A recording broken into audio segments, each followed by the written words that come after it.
Hey everybody, it's me, Andrew. Get out into nature and tune in for yourself. Resonate with the Earth's electromagnetic field via 432 hertz, the universal frequency. Balance out psychologically and emotionally, and further strengthen your brain and your heart's coherence as well. Get a plant-based diet going for yourself today and nurture yourself right back into life. We are literally herbivores in our nature. Further balance out your physical body's pH level, and to get with alkalinity, then you can generate some static electricity. Send me some love telepathically. Set attention to your mind and set intention to communicate. That is all there is to telepathy. You are now tuning in to great days.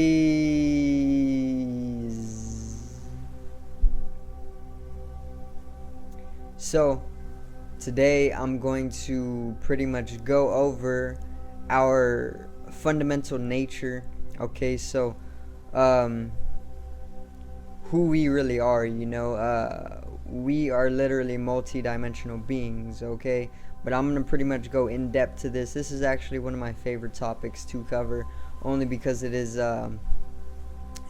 very, very, very beneficial to pretty much come to I don't want to say philosophize about it, because it's pretty much proven, but more so, yeah, you can kind of say philosophize about it, but yeah, let's get right into it. Today's video is we are immortals.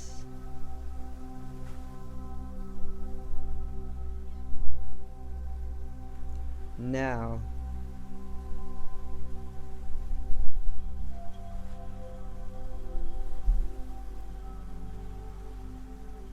so we're immortals, I'm gonna start off literally with what is going to be explained throughout the video. We are pretty much immortal beings, okay? I guess I can pretty much start in the way that we are literally immortal, right? So we have souls, or more so, we are souls, okay? We aren't a body with a soul, which is what is usually how it's portrayed throughout society, or throughout your life. You're pretty much told, if you are ever told about the soul, which we pretty much all are, but whenever you are told of this soul, you are pretty much told in the way that it pretty much it illustrates for you that you are a body and that you have a soul, but the whole truth of it is, it's completely opposite.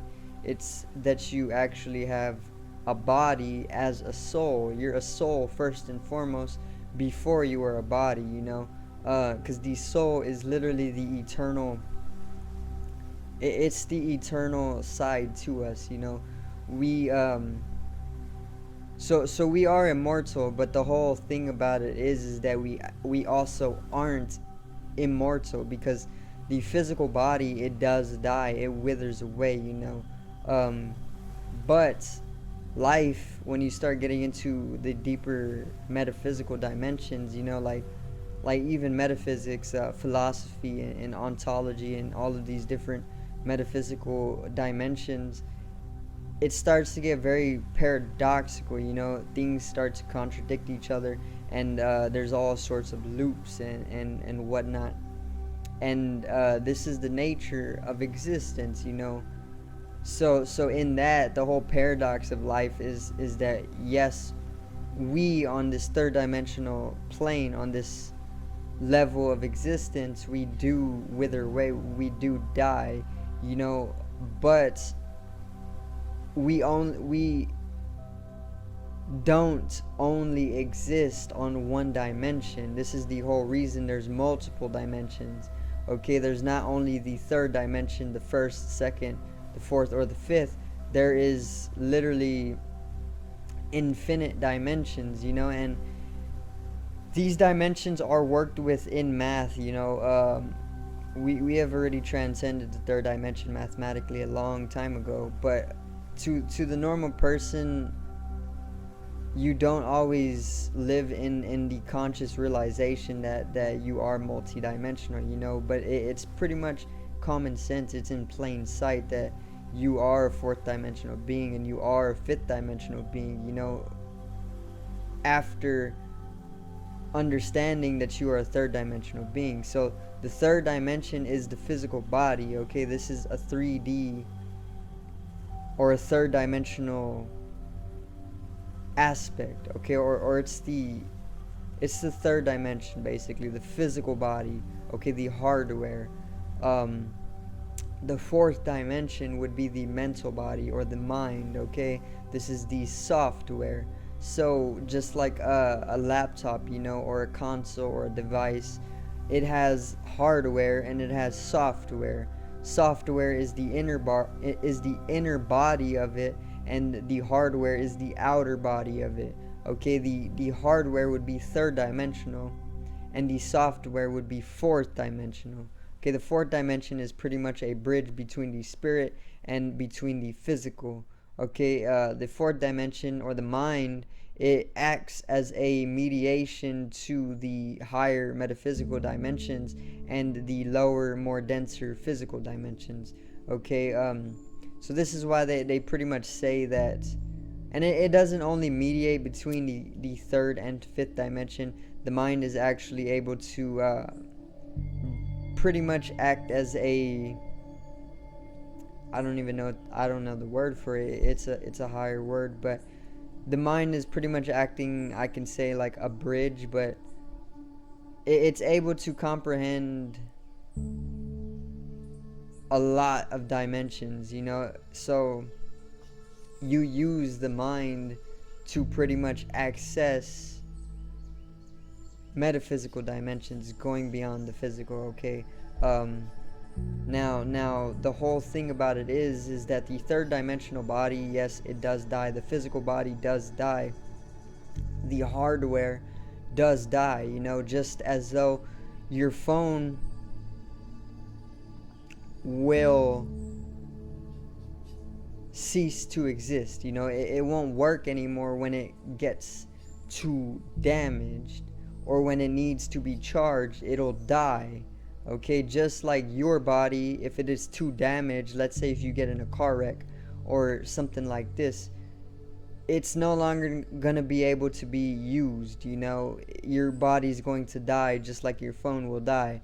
If you aren't able to pretty much sustain the sufficient amount of energies required to continue going, then your body is going to die as well, you know. And this usually happens through, like, I guess, diseases and whatnot. They can lower your energy levels to the point where you're completely depleted and your spirit is no longer able to stay connected to the hardware or the physical body, because it's not, doesn't have enough energy, you know, to continue being utilized for manifesting on this specific dimension, you know. But yeah, life is very paradoxical. We are literally immortals. Each and every single one of us is just a literal fragmentation of God, okay? And the poem Fragmented, I did the poem a long time ago, you know, it's on the channel. But the poem Fragmented, it was actually written in inspiration after reading the Tao Te Ching, which Lao Tzu pretty much talks about the fragmentation of consciousness, where God splits himself into an innumerable amount of parts, right? And we, each and every single one of us individually, is one of these parts that in totality make up God, you know. So what God did, and I'm just using God, you can use anything, but you can use the universe, you can say God, you can say Brahma, you can say, literally, you can call it anything. But what God did, he pretty much fragmented himself into an innumerable amount of separate beings, you know, individuals who see themselves as separate from each other. But the whole reality of it is just one organism, you know. Hence universe, unified verse, one song. Okay, like a unicycle, one wheel. Universe, one song, you know, because the fundamental nature of existence is musical, because it's immensely harmonious, you know, just like music is. And this is why they call the universe one song, or this is why it is called the universe, you know. But yeah, we have been fragmented, and this is because of the rise in masculine energy. The whole thing about masculinity is that it has to go through a separate consciousness. It has to experience itself as separate from itself, you know. It's very paradoxical, like I said. But this is the whole thing about masculine energy, and this is what is more amplified on the earth right now. But we are actually coming out of the masculine energy that is amplified right now, and it's starting to balance out with the divine feminine energy. And what the divine feminine energy does for the globe, it brings us out of that fragmented state of consciousness, and it starts to unify God's fragmentation once again into a single source, you know. And this is where our eternity actually is. This is where our eternity lies. This is where we understand that we are literally one organism, and that we are just like, I guess you can say, bodiless consciousness, you know. But it goes so much deeper than that. Obviously, beyond words, language is very, very, very minuscule, especially English. But I guess you can always like meditate and pull in direct experience, you know. Mystical experience, and in that way translate it however you can with language or even arts, you know. This is what art is all about. It's all about pulling in I guess experience that you can't always use words to describe, so you would try and paint it, you know, to your best, or you would try and use music to portray what you've experienced to the best, or maybe just how you're feeling in connection to divinity, you know, or the source, or universal consciousness. Okay, but we literally are immortal. Once again, we are existing on multiple dimensions, not just one, not just the third dimension. We are not only this physical body or the hardware, we are also the mind, which is a whole nother body. It's a mental body, and it is more subtler in vibration, just like software. So the third dimension, the physical body, would be like hardware, and the fourth dimension, the mental body, would be like the software of your laptop, you know. And then getting into the fifth dimension, I guess you would say that it is it's all about emotion, you know, and coming into complete unification with all things indistinguishable from one another, you know. Everybody is just in a type of intense emotional heightened field, you know, like you literally, you can't distinguish yourself from another person, you know. You see everything as yourself, and this is what that unified consciousness is. This is where God is. This is God, you know. And once again, what God does when we are within this singular consciousness, within this unification, what he does is he pretty much allows that to go on, or it allows that to go on until it reaches a peak of unification, and then it pretty much gradually goes back down into the divine masculinity, and then that's whenever we start to fragmentize ourselves once again in consciousness, and then we start to see ourselves separate from another person once again. But it's all novelty, it's all a type of universal progression that is taking place. And my message is just that we are literally eternal. We are immortals, each and every single one of us. If you want to say individually, then you can say individually, but we are not so individual from each other. That's pretty much just an illusion. The ego is a right or a left-brained phenomenon, which the left brain actually deals with the masculine energy, and the right brain is all about subjectivism and complete unified experience with the entirety of the universe, God experience or mystical experiences.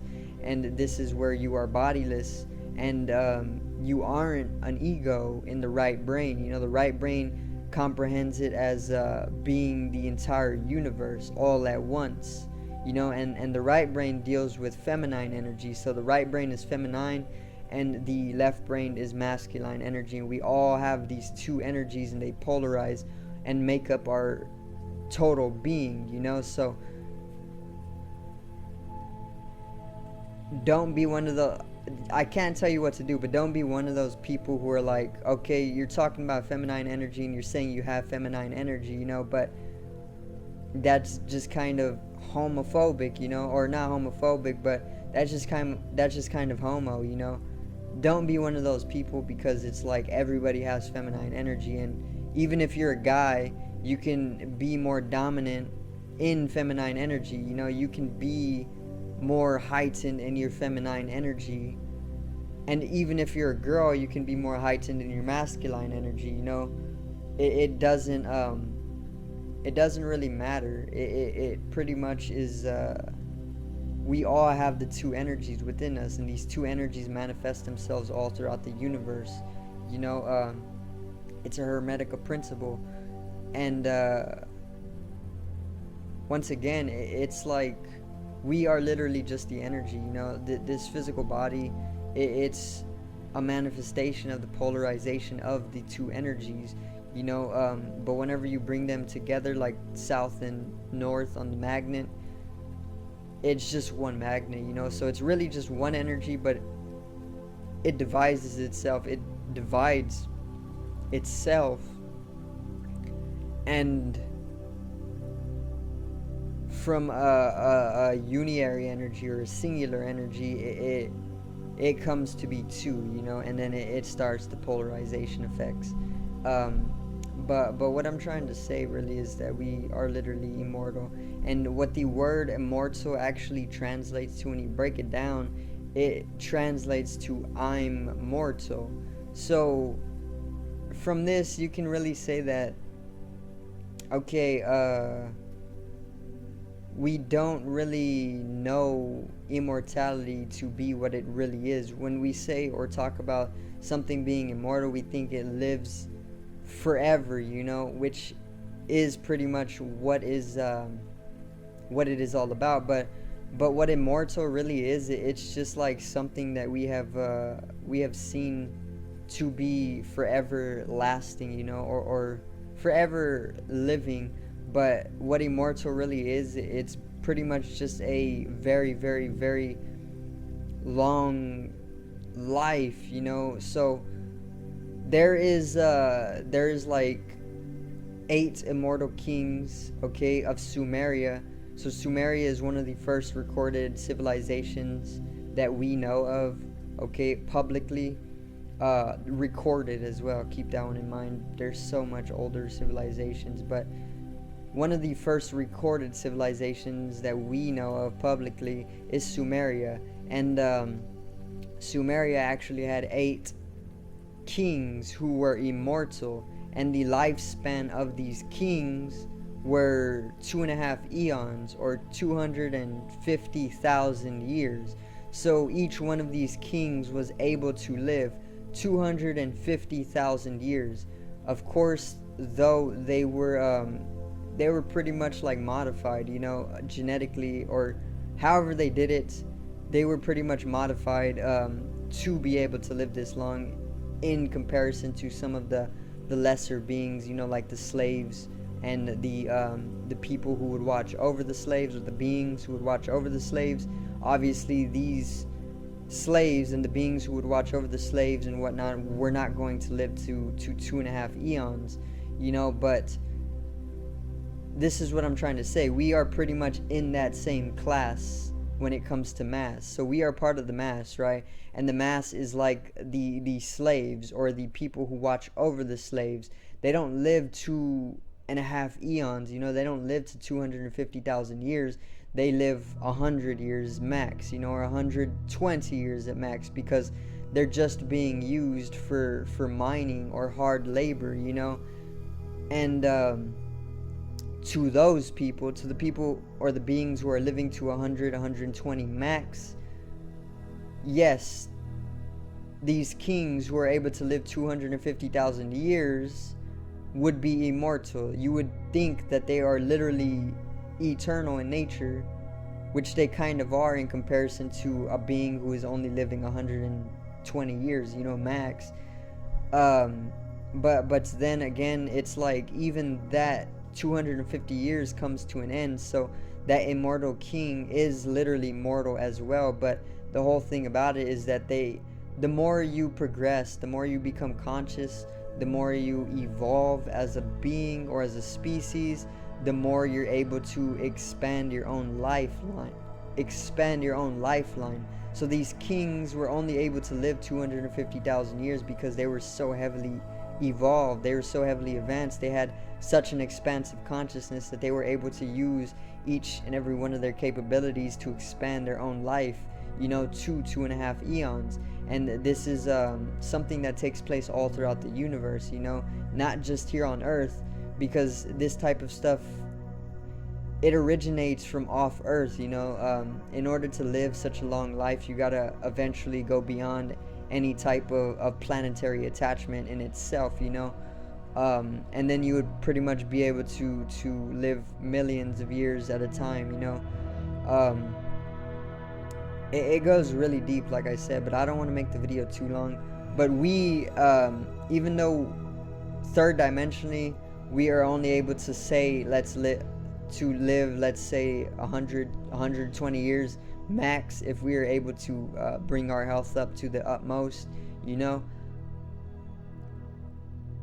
Yes, we do wither away, but the whole thing about it is that life is very paradoxical, and we don't only exist on one dimension, but we exist on multiple dimensions at once, you know. And in this, we are multi-dimensional spiritual beings, and we are literally souls having a human experience. We are spiritual beings having a temporary human experience. It's like logging on to Minecraft and pretty much signing into a certain server, you know. The server that you sign into is the third dimension, and this avatar is the avatar that I have decided to use to manifest or play on the server, you know. And I'm existing in a whole different dimension, in higher dimensions, you know. And in these higher dimensions, I have decided to log into the third dimensional server and use this specific body to pretty much play on the server, or we can say build the third dimension, you know. And that's pretty much the mechanics of multi-dimensionality, very, very subtly, you know. It goes way deeper, but I cannot go off on it all in one video, you know. It's gonna take a lot of videos over a lot of years to be able to paint just a small picture of what our multi-dimensional nature is and what it is not, and how deep it goes, you know, and what we are able to comprehend and what we will never comprehend. And yeah, but we literally are immortal, okay. What death really is in the third dimension, it's just a shedding of the body. The soul, it sheds the body because the body is no longer able to be used, either because it is too damaged to continue, or it's just withering away, you know, like a flower. And whenever it dies, your soul, it pretty much returns to the dimension that it resides in, and therefore you can either choose at that point to reincarnate within another body in the third dimension. Let's say a newborn baby, you can go and reincarnate into that baby and then use that third dimensional vehicle to pretty much continue whatever purpose you got here on the third dimension, you know. Or you can just not reincarnate and you can be like a bodiless being, you know. You can be an avatar in that way, but that takes self-mastery on many different levels of being, you know. And we won't be able to do that anytime soon unless you literally do like extreme self-mastery, you know. So yeah, most of us are just reincarnating on the earth, and there's even systems of reincarnation that are very, very corrupted. They are using spiritual technologies that I'm not able to comprehend completely, but I do know of these reincarnation systems, and that they are pretty much they're driven by corrupted forces as well. So it's like they keep mass people reincarnating life after life after life to just continue powering their system, you know, so they can just pretty much keep a hand of control over a certain plane of existence, you know. It goes really, really deep, but yeah, we are literally immortal. So at the end of the day, you do not have to worry about anything, because the whole fundamental nature of existence is that it's just dance of energy, you know. It's literally just a play of energy, and energy is never created nor destroyed. It is only transformed, and therefore it never ceases or it never began. It is just always in a constant, eternal, fluctuating state of transformation, you know. And this is really why we are immortal. Okay, so yeah, it's pretty much all I wanted to cover. Okay, this is the actuality of being immortal. Remember though, the word actually breaks down into I am immortal. So what you think of as immortal is just a longer lifespan, but even that can be extended upon, you know. 2.5 eons, 250,000 years is what these Sumerian kings were actually able to live. You can extend that even further to millions and millions of years, you know. And in this way, you would pretty much be able to say that, okay, we are eternal.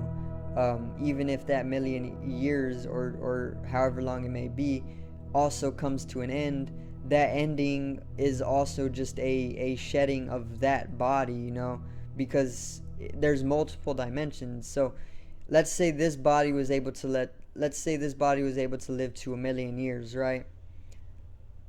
Even if I was able to live to 1 million years, this body would still come to an end, you know. But it's not truly an end. It's just a shedding of that body, no matter how long it's able to live, you know. But in shedding that body, you're able to pretty much reincarnate, if you choose so, into another body that, let's say, would be able to live to 1 million years. So it's all just dimensions within dimensions, and this continuates for eternity, you know, because there's infinite dimensions, and then there's dimensionless voids, you know, where there is no dimension. And this is pretty much that's getting into like non-existence, you know, which is even more simplistically complex, I guess you can say.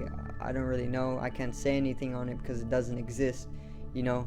But yeah, that's pretty much it for the video today. I do thank everybody for watching, and I hope you did enjoy the video on our nature, us being immortals. Each and every single one of us is just a fractalized piece of God, and in that we are immortal. Okay, we are eternal when we come to a unified consciousness, when we come to become one singular energy once again. Our eternity will pretty much be understood quite vividly. Okay, so do thank everybody for watching once again, and yeah, one love. So subscribe over here to the left of me and help me reach 100 subs. Drop a like on the video to the right of me and support the channel once again. Generate some static electricity from the etheric body, or the first layer of the aura. If you can see the various different layers of the aura, you are most definitely definitely raising the definition of your life, the resolution or the quality, and you are shifting in consciousness. So this is natural and this is inevitable. Okay, so I do thank everybody for watching one last time. One love and peace out.